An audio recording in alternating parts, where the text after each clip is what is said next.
বাংলা ৫০টি বর্ণের প্রথম পর্বে আপনাকে স্বাগতম। এ পর্বে ৬টি বর্ণ নিয়ে আপনাদের মাঝে আলোচনা করব। এই ৬টি বর্ণের ডান পাশের দাগটি যদি আপনি সুন্দর করে সোজা করে টেনে লিখতে পারেন, তাহলে আপনার এই ৬টি বর্ণ লিখতে আর কোনো অসুবিধা হবে না। ব লিখে আমি এখন লিখব ব বিন্দু র। এখন অনেকেই বলে এটা ব শূন্য র, কিন্তু এটা শূন্য হবে না, এই শব্দটা মূলত ভুল শব্দ। এখন লিখব ক।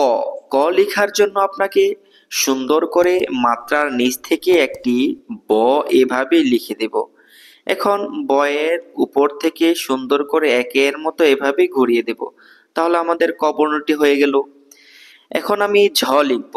ঝ লেখার জন্য আগের নিয়মেই মাত্রার একটু নিচ থেকে একটি সুন্দর করে ব লিখলাম। এখন বয়ের একটু নিচ থেকে সোজা উপর দিকে উঠিয়ে অর্ধমাত্রা দিয়ে দিলাম, তাহলে আমাদের ছটা হয়ে গেল।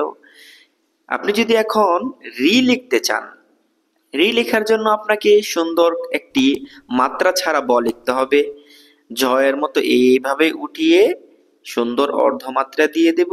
বয়ের এই কর্নার থেকে সোজা বাঁকা পাশ দিয়ে গোল করে দিলাম, তাহলে আমাদের সুন্দর একটি রি হয়ে গেল। অবশিষ্ট থাকলো ধ। ধ লেখার জন্য মাত্রাবিহীন একটি সুন্দর করে ব লিখতে হবে।